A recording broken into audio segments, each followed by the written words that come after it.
ജഗിർ വേൾഡിലേക്ക് എല്ലാവർക്കും സുസ്വാഗതം. കഴിഞ്ഞ ദിവസം ജോസ് ആലുക്കാസിൻ്റെ ഡയമണ്ടിൻ്റെ സെക്ഷൻ ഉദ്ഘാടനത്തിനെത്തിയ ഐശ്വര്യലക്ഷ്മിക്ക് നേരിടേണ്ടി വന്നത് വൻ സൈബർ ആക്രമണമാണ്. അവൾ ധരിച്ച വസ്ത്രത്തെ ചൊല്ലിയുള്ള ഒരു സൈബർ ആക്രമണമായിരുന്നു. അപ്പോൾ അതിനെ പറ്റിയിട്ടാണ് നമ്മൾ സംസാരിക്കുന്നത്. അപ്പോൾ നമുക്ക് വിശദമായിട്ട് നോക്കാം. അതിന് മുമ്പായിട്ട് സബ്സ്ക്രൈബ് ചെയ്യാതെ കാണുന്നവരാണെങ്കിൽ സബ്സ്ക്രൈബ് ചെയ്തിട്ട് വീഡിയോ കാണാൻ ശ്രമിക്കണം. എനിക്ക് സബ്സ്ക്രിപ്ഷൻ വളരെ കുറവാണ്. ലൈക്ക് ചെയ്ത് സപ്പോർട്ട് ചെയ്യണം. ഇപ്പോൾ ഇന്നലെ മുതൽ സോഷ്യൽ മീഡിയയിൽ എവിടെ തുറന്നാലും ഐശ്വര്യലക്ഷ്മിയുടെ ഫോട്ടോയും ഉണ്ടാവും. ഐശ്വര്യലക്ഷ്മി ആ ഒരു ഉദ്ഘാടനത്തിന് വന്ന ഫോട്ടോയും അതിൻ്റെ അടിയിൽ ചറപ്പറ അറഞ്ചും പുറഞ്ചും തെറി വിളിക്കുന്ന കമൻറ്റുകളും എന്താ പറയുക, പറയാൻ പാടില്ലാത്ത പല വേർഡുകളാണ് ആ കമൻറ്റ് ബോക്സിൽ കാണാൻ കഴിയുന്നത്. അപ്പോൾ നമുക്ക് ആദ്യം ആ ഒരു വീഡിയോ ഒന്ന് ഞാനിവിടെ പ്ലേ ചെയ്യാം.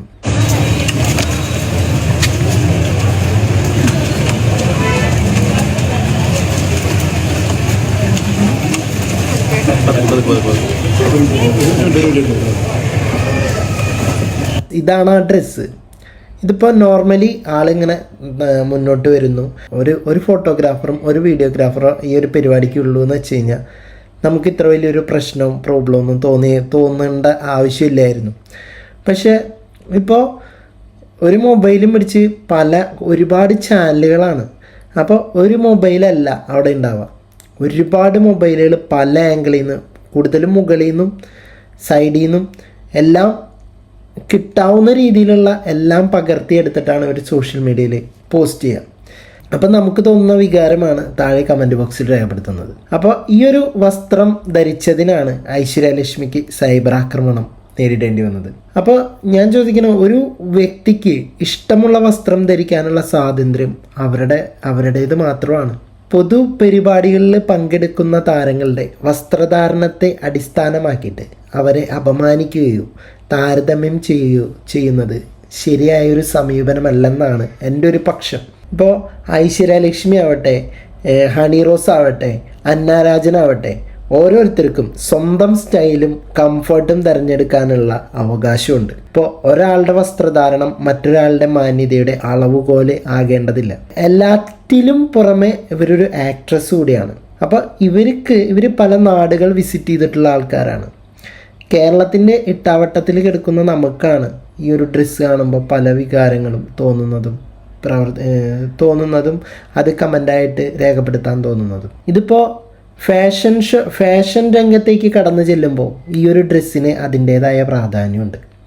നമുക്ക് ഇഷ്ടപ്പെടാത്ത ഫാഷനാകാം, പക്ഷേ അതിൻ്റെ പേരിൽ ഒരു വ്യക്തിപരമായ അധിക്ഷേപങ്ങളും ബോഡി ഷേമിങ്ങും നടത്തുന്നത് ഒഴിവാക്കേണ്ട കാലമൊക്കെ അതിക്രമിച്ചു കഴിഞ്ഞിരിക്കുകയാണ്. ഇപ്പോൾ സമൂഹം കൂടുതൽ മാന്യത കാണിക്കേണ്ടത് ആളുകളുടെ വസ്ത്രങ്ങളോടല്ല, അവരുടെ പരസ്പരം സംസാരിക്കുന്ന രീതിയോടാണ്.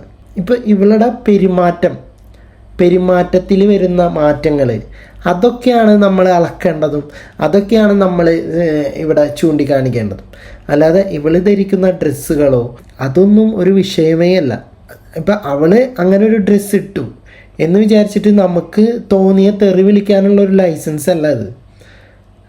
ഐശ്വര്യലക്ഷ്മി ഇട്ട ഡ്രസ്സ് ഇങ്ങനെ ആയിപ്പോയി എന്ന് വിചാരിച്ചിട്ട് എനിക്ക് ഈ ലോകത്തില്ലാത്ത തെറി വിളിക്കാനുള്ള അവകാശം ഉണ്ട് എന്ന് പറഞ്ഞു കഴിഞ്ഞാൽ അത് ഇവിടുത്തെ മര്യാദയാണ്.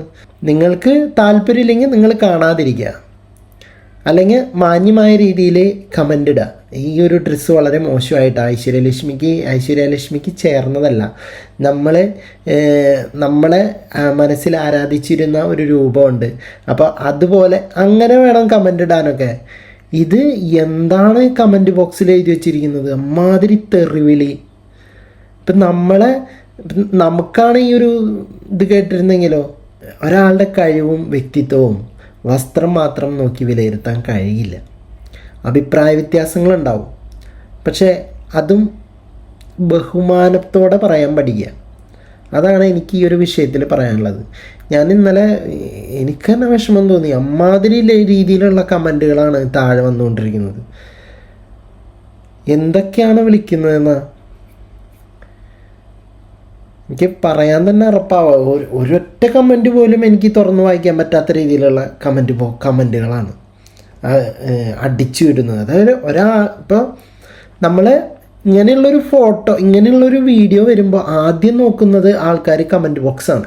കമൻറ്റ് ബോക്സിൽ ആരെങ്കിലും തെറി പറയുന്നുണ്ടെങ്കിൽ അതിൻ്റെ കൂട്ടത്തിൽ ഞാനും എൻ്റെ അഭിപ്രായം തെറിയിലൂടെ രേഖപ്പെടുത്തുന്നു. അതിൽ അപ്പം നമ്മുടെ സംസ്കാരം എങ്ങോട്ടാണ് പോകുന്നത്? ഇപ്പോൾ ഓക്കെ, ഇവളിപ്പോൾ ഇങ്ങനത്തെ ഒരു ഡ്രസ്സ് ഇട്ട് വന്നു, നമ്മുടെ കേരള സംസ്കാരത്തിന് താഴ്ത്തി കെട്ടുന്ന രീതിയിലുള്ള ഡ്രസ്സാണ്, ഓക്കെ. അപ്പോൾ ആ തെറിവിളിയിലൂടെ നമ്മുടെ സംസ്കാരം എങ്ങോട്ട് പോകുന്നു? അത് നമ്മളെന്താ ചിന്തിക്കാത്തത്? അപ്പോൾ എനിക്ക് ഇവള് ഇട്ട് വന്ന ഡ്രസ്സിലല്ല എൻ്റെ ഒരു പ്രശ്നം വന്നത്. ഇവള് ഡ്രസ്സ് എന്തെങ്കിലും ആയിക്കോട്ടെ, പക്ഷെ നമ്മളെ ഒരു കേരളത്തിൽ ഇത്രയും ജനതകൾ ഇത്രയും മാത്രം തെറി വിളിക്കാനുള്ള സംഭവം എന്താണെന്ന് എനിക്ക് മനസ്സിലായില്ല.